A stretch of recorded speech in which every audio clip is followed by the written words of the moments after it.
seconds to go.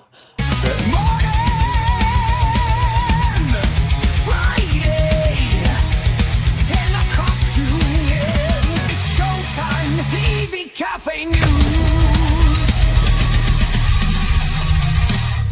Wowzers. I've even got a little dance that I do when that's on. Anyway, Oh. welcome. Sam's got a Hello, friend. puppies. Hello, puppy friend. Anyway, welcome to the EV Café News at 10 on this glorious 4th of July. Half an hour of what's happening in sustainable transport with expert disagreements from the EV Café crew. Ably refereed by Drax Electric Vehicles, a great judge of what's right in the world of EV. Today, we're lucky enough to have not even a full crew, a fuller crew, because we have Paul. How are you, my friend?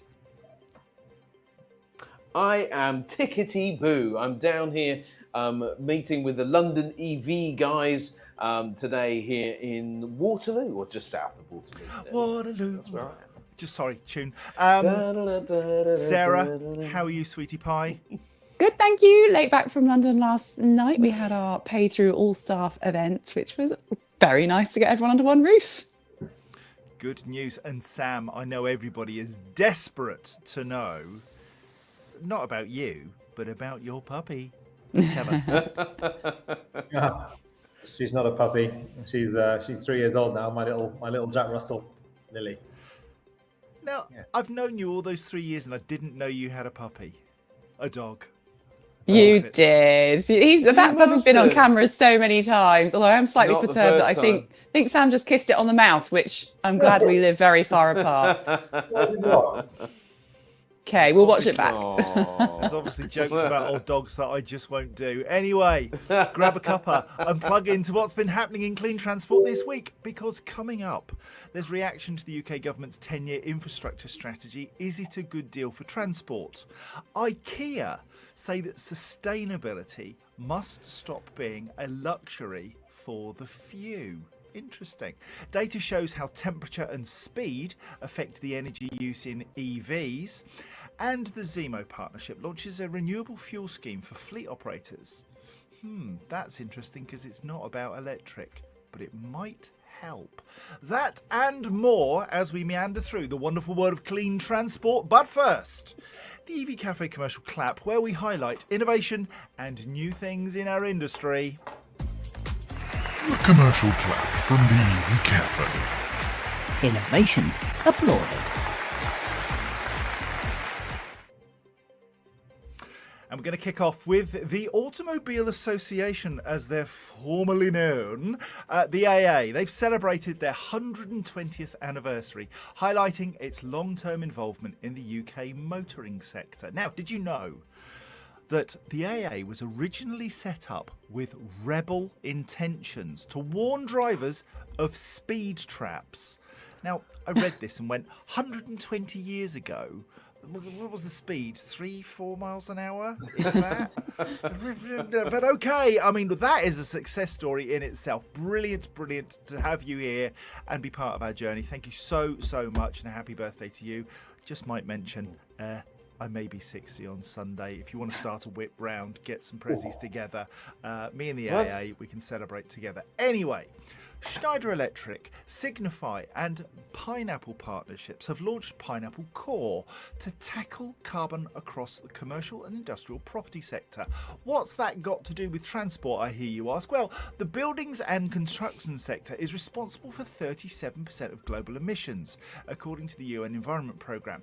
And Schneider Electric's partnership will provide a clear roadmap for those facing ageing infrastructure, rising energy costs, and the need to modernise to utilise better transport systems, helping to build more efficient, optimised and safer places to live.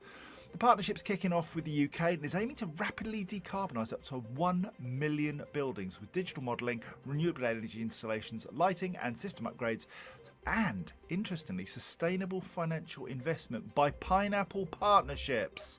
Let's hope that the pineapple is up the right way. Otherwise, we'll all be sharing that one. And Scottish Water has introduced its first fully electric HGV, and it's hit the streets of Glasgow to provide wastewater services to customers in the city. The tanker represents a key milestone in the publicly owned utilities transition of its fleet to net zero, joining 187 electric vans, Paul. 187 electric vans, thank you kindly, and 500 fully electric cars. Well done, all of you. Good work. And that concludes this week's commercial clap. Shall we get on with the news? Oh, go for it. Oh, all right then.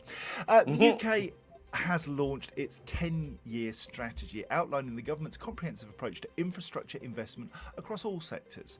The UK government announced funding of at least £725 billion for infrastructure over the next decade. Now, this is the important part. This is a decade-long plan, pledging that infrastructure capital funding will continue to grow, at least in line with inflation, after the current spending review period. This funding commitment follows recommendations from the National Audit Office on the need for long-term, sustainable maintenance funding. The funding of the 10-year infrastructure strategy includes £1 billion to carry out maintenance on key transport infrastructure, including bridges, flyovers and crossings, £590 million to start work on the Lower Thames crossing, and £16 billion of new public investment that will contribute to over 500,000 new homes. This should include the prioritisation of funding for maintenance and renewals of existing transport infrastructure and is going to make a solid difference. This is joined up thinking, housing, society, systems, people. This is good stuff, I think, from government. And Paul, you were in Westminster earlier this week, and it does appear that government want to engage with transport professionals and Paul. Sarah, this joined up thinking is critical to long-term planning. The elephant in the room, though, is that we've got a long-term 10-year goal and strategy, but short-term government and even shorter-term leadership. Do you think this is going to get delivered?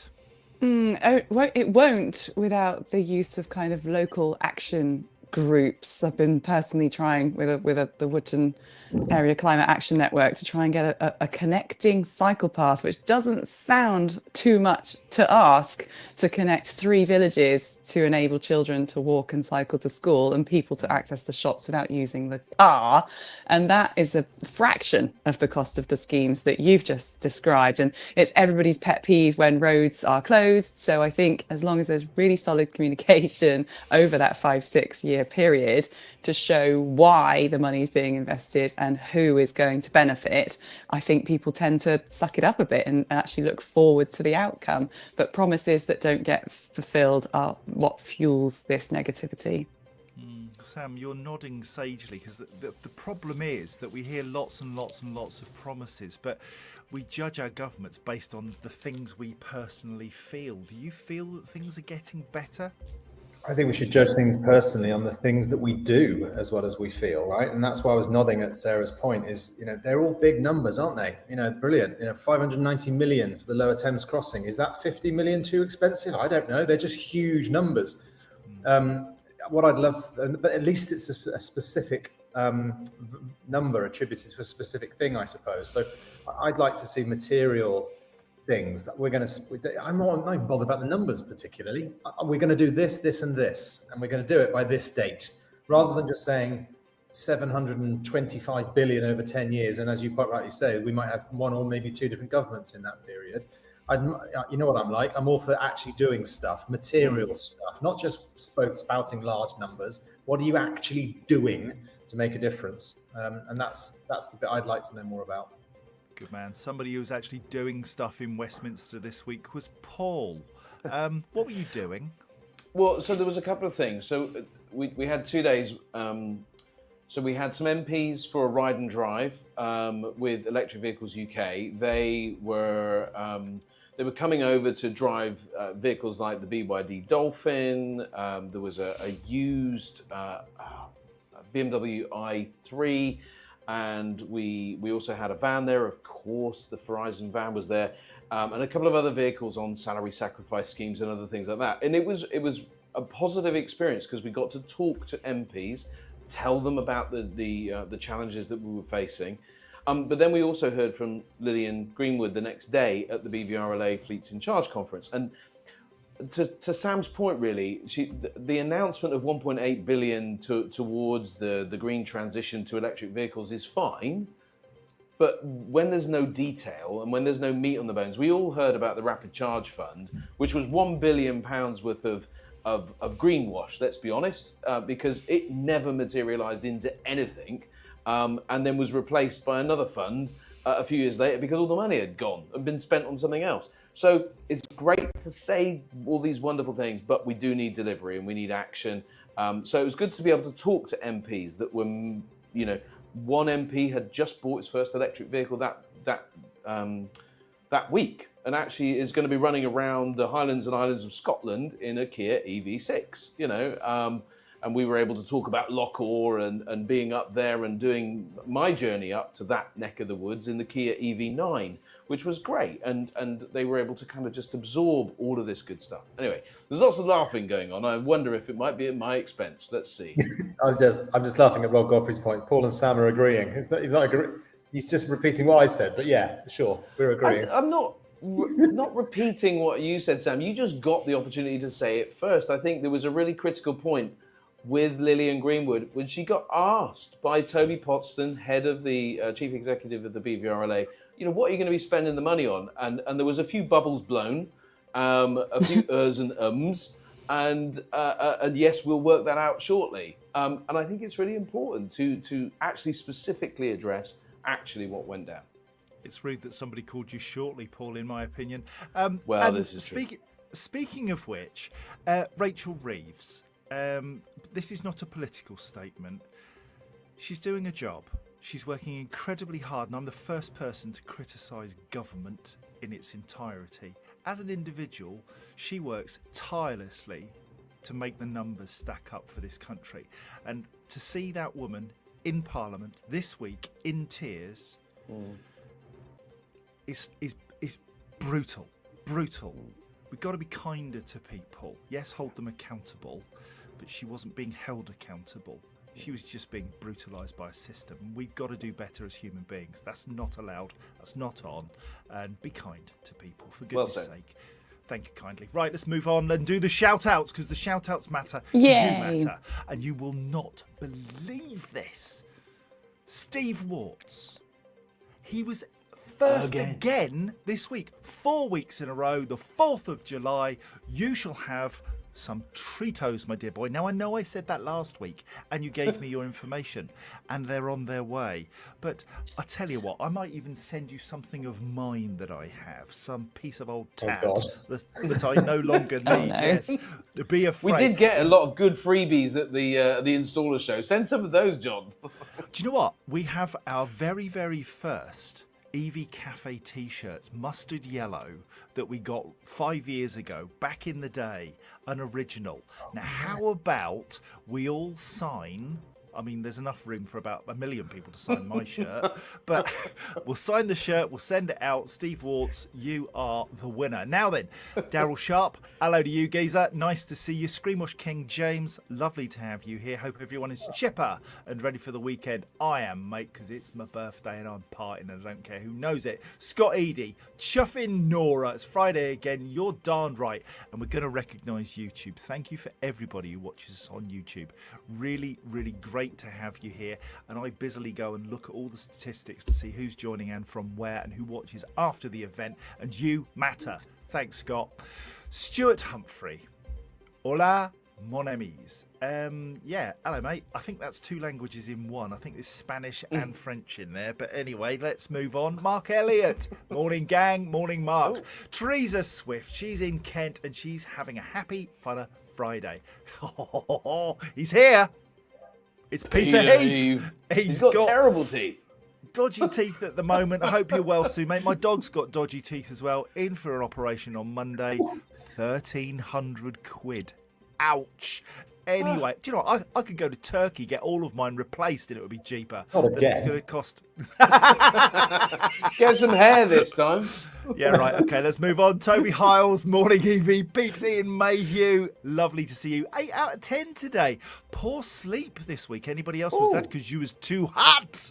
Oh, I'm coming wet and down to miserable. Bournemouth later.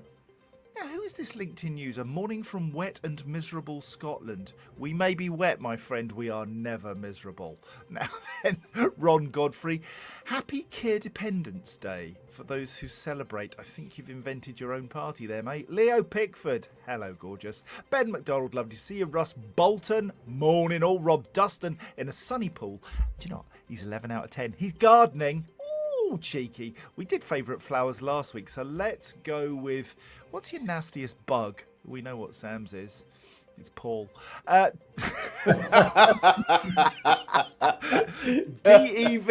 Chakravarti's in the house. Lovely to have you here. Tom of the Central Dyke Europe car is here. Oh, Mr. Middleditch. Can't believe you started without me. Well, get out of bed early.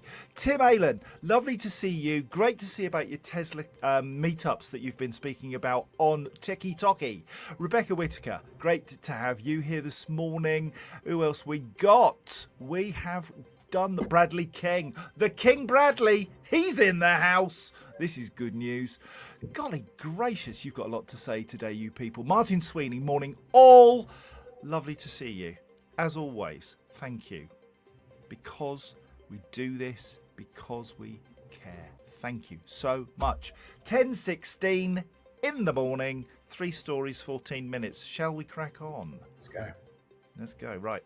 Sam, I'm going to come to you for this one, because you're the sort of posh person that IKEA are talking about. IKEA Group Chief Sustainability Officer Karen Flug says the choice to be green needs to be possible for people with thinner wallets than Sam. Flug is calling for governments and businesses to construct a fairer system that makes climate action possible for everyone, regardless of wealth. In a blog during London Climate Action Week, Karen shared her thoughts and the results of IKEA's latest survey of its customers in partnership with Globespan. She concludes that the majority of people want to do their bit for the planet, but that sustainability has to be in tandem with affordability. Karen says the survey shows that the biggest driver behind sustainable choices is cost, not apathy. She says over half of respondents in our research said saving money is the biggest driver behind sustainable choices. Sustainability can't be a luxury for the few. It has to be easy, an obvious choice for the many. She says businesses have a responsibility to remove barriers, earn trust and show people what they have to gain. Because when sustainability means healthier lives, money saved and a better future for their families and communities, what's not to love? Now, we all love Sam, so what do you think? I think she makes a very valid point, to be honest. And I think from an economics point of view, obviously these technologies, these innovations cost more at the beginning, and then economies of scale kicks in and things are become more affordable, generally speaking. And that's something that our world needs to embrace as well, as we go from the pioneers or whatever they're called to the early adopters to the mainstream. That's what needs to happen next. So I think it's a perfectly valid point to make at the right time of our EV transition, really. A lot of the OEMs that brought out vehicles at the outset were very high-spec EVs that made it very expensive. We're now seeing more affordable vehicles come through the system, which is good, not least from China. So, yeah, I think it makes sense, right? We've got to make sustainability affordable because it's the right thing to do. I saw a lovely, I can't remember who it was, posted on LinkedIn, I think, a nice little image of two side-by-side images of a very dark, dingy, polluting city, and then a very nice green one with wind turbines in the background. And well, that's just nicer. Like, forget whether you're, an EV fan or an ICE fan, or you think it's all a waste of time. That world is a better one. So let's just all invest in that one because it's just better. And as it turns out, it's also better for the environment as well. So yeah, I think it's a case of just getting things moving, isn't it? The more we can do with everything, the cheaper things will become, and it'll be more affordable to the masses. Absolutely. Peter Lever, morning from a very windy Madeira. Hello, mate. And I wanted to just congratulate Peter Heath, who has had his tooth now dealt with, and he is in fine fettle. Good. Paul, we were at the installer show last week, And this resonated with me, this statement, because as when sustainability means healthier lives, money saved, and a better future for families and communities, what's not to love? And we didn't struggle, but a lot of people are too busy to think about the link between the vehicles they drive and saving money and their families and health and all the stuff that we talk about. Engaging with new audiences is really important, isn't it, in this area? It is. I think we do need to educate the masses, and I do think that education as part of like an overall government program on the value and benefits of sustainability are really important. There is a sense, and I'm looking at particularly around used values of vans and also the very nearly new VAT prices of vans that have plummeted from their list prices, because there is just the mindset that doesn't embrace this stuff. And there is a real negativity around being forced to go electric vehicles, particularly in the world of vans. And yet there is incredibly good value out there. And I think, you know, when we think, particularly in the world of cars, 8 out of 10 vehicles purchased every year are used. And the used price is the same as the petrol and diesel price. So there is already incredible value. But people don't realize how much they then can save with the reduced maintenance, the lower cost of energy, lower use on brakes, all of those kinds of things. And then there's the material benefit of the better climate and the cleaner air and all of that good stuff. So there is an education program absolutely needed because there is good value out there already. Prices have come in line with petrol and diesel. And there is incredible savings to be made going forward with those added benefits. We need to bring that insight and education to the masses. Absolutely. Stuart Humphrey says, as an asthmatic, he completely agrees with Sam. Sam does make most people breathless, I think it's fair to say. Mike Seymour, thanks for joining 1021. And Laura Huswick-Wilkes also joined at 1021. Beyond Innovation joined via YouTube to see if that works better. I understand there are some challenges out there today. Listen, thank you for joining at 1021. That means the world. You know, you've only got 9 minutes of funner left and you still bothered. So thank you. Really appreciate that. Let's move on. Nice to have you back, Sarah. Using anonymised telematics data from more than 3 million electric vehicle trips, they compared, there has been a comparison made about how temperature and speed affect energy use in electric cars and vans. At higher speeds, 50 to 80 mile an hour in hot temperatures, 30 degrees, it found that aerodynamic drag has a far greater effect on range than air conditioning. The data shows that even modest increases in speed lead to steep range losses. So, a 65 kilowatt electric van cruising at 50 mile an hour in 30 degrees C with the air conditioning on has a typical range of 143 miles. If you go up to 60 mile an hour, it drops to 121, 70 mile an hour, 103. At 80 mile an hour, you get just 88 miles of range, a nearly 40% drop in range between 50 and 80 miles an hour. The pattern's similar for cars, though they're slightly more aerodynamic. This is obviously due to physics. The faster you go, the more your vehicle has this air resistance that it's battering against. Drivers tend to worry about aircon in hot weather, but it's not the biggest factor. Paul, that was interesting and unusual. An unusual way of looking at energy efficiency. Temperature and speed both play a part in range. Yeah, I mean, I understand a little bit from my listening to Ewan McTurk, the wonderful doctor of battery electrochemistry, who talks about how energy performs at different temperatures. And cold, it performs badly and or less well, and at higher temperatures, it performs better. But there is an optimum window, of course, of somewhere between 20 and 30 degrees C. But also, it picked up the aerodynamic element. And what we're seeing in the commercial vehicle world is vehicles that don't necessarily fit the bill when it comes to aerodynamics. And of course, when ladders are put on top of vehicles, BT is a great case in point. And there was another deal where a lot of Nissan ENV200s were put on fleet, about 120 of them, all stuck ladders on top and saw range drop significantly. Because whether petrol or diesel or electric, it affects how far you can go and the cost of going said distance as well, because obviously less efficient, more costly. And it's just education. Again, we just need to understand all of the things that affect these things. and just a ladder rack, moving it from the outside to the inside could improve your range at 20 miles or so. You know, it's a big difference. It is. There's some brilliant comments. Beyond innovation, wind turbines produce 8 times their power if the wind doubles in speed. Wow. This is an education, people. Bradley King rightly points out that we should be thinking about the people at Pro Hire at the moment. Such a shame to see a competitor going through such tough times. Something I didn't know was that hydrogen for trucks is hugely successful in Scandinavia. I know Sam's favourite subject. And I think it's something that we also need to look at in the future. Sarah, it's a people tragedy, isn't it? That when businesses are up against really tough times, and especially big names, you know, Pro Hire is massive, and they're having to say, no, can't do it. Yeah, we're calling it Sniper's Alley at the moment, just hearing these incredible brands of wonderful people, understanding the market pressures out there. It actually came up at our all-staff event at Paythrough yesterday. Just the market is struggling to keep afloat, and it will do with long-term strategy and high confidence, different levels of investment, and proving the models with data. I mean, going back to this data point, I love the fact that, yeah, drive over 80, you're going to get a speeding ticket. So, you know, if we take the data that shows you can be more efficient at slower speeds, plus the data that shows you're more likely to get told off at work, just drive more slowly and have a more efficient electric vehicle. Paul, would you like a beer or a coffee? I'm beer, definitely please. going for a beer. But can I just say something on Pro Hire?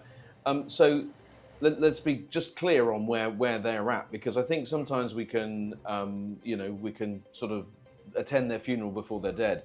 I've called in the administrators. There must be some challenges. There's no question. But it is to allow them to address their situation. So let's wish them all the best and hope and anything that we can do collectively in terms of positivity and, you know, I know it doesn't magic money, but, you know, how can we help? Is there anything that we can do? Can we support them in some way and just understand their business and wish them all the best as they go through this process? I have to say, I'd much rather people came to my funeral before I was dead. That would be really nice, because then you find out who your friends are. Now, Paul, say Ian Mayhew. Ian Mayhew. There you go. Give me a shout out, Paul, and I'll buy you a beer or a coffee, he said. I know. didn't know you'd seen it, so there you Ian go. Mayhew. Ian Mayhew. Southbourne Ian. Mayhew. Sarah's Ian got Mayhew. Right, final Sobo story. Beach. Ian Mayhew, Sobo Beach tonight, 7:30. How about that? There you go. Goodness gracious, it's not Oh, Tinder, on my get way. off. The Zemo partnership has launched a new scheme allowing fleet operators to provide verified data on greenhouse gas emission reductions from the use of renewable fuels. Now, this is interesting.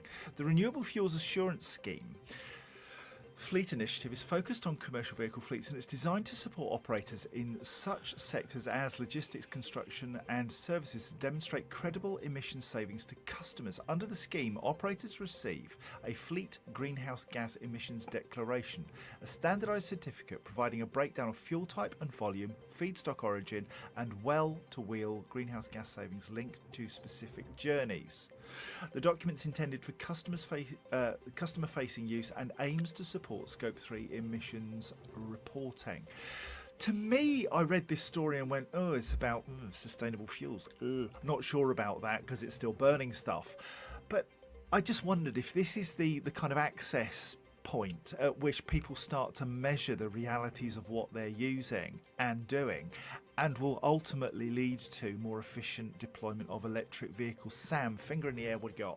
Yeah, it was the two words you said in that news article, which I find fascinating. So it was the question I was going to ask, and then I saw it was feedstock origin. So where is the fuel coming from, and if that's being measured as well in terms of the emissions that are created in the production of these low emission fuels, then that's fine. Because otherwise, I think it might flatter to deceive analysis like this, because it might be just moving the conundrum elsewhere. But if that is also part of the package within the sort of Scope 3 emission reporting, then I think it's a great idea, providing it captures all of the life cycle of the carbon. Right, that's the most important element of knowing the full picture. Absolutely. Yeah, it's interesting that they're focusing on this element of it, and I think there's a realisation that there are an awful lot of logistics companies and operators who are not going to move to electric today, but there are things that you can do to improve how you operate. Really, really good news. Right, 10:29, we're almost out of time. If you've got any clean transport PR or news stories you'd like us to cover, please send them to us at hello@evcafe.org. Until next Friday, it's goodbye from me, and it's goodbye from each of my three friends, and they're going to say goodbye each in turn. Paul. Bye. Sarah. Bye-bye. Samuela. Au revoir. See, so posh. And thanks ever so much. This has been an EV Café production. Other sustainability news services are allegedly available. But this is just fun! The EV Café is truly blessed to be partnered with the AA, Webfleet, Europcar, Iveco, Spheri, Schneider Electric, Dynamon, EV Blocks, AW Energy, and CPD Bodies. Now there's a thing. More on that soon. With EV Café, supporting the transition to clean transport, supported by Drax Electric Vehicles. Enjoy the rest of your day and your weekend. I'm off to party. Until next Friday. Wait. Bye! Bye-bye.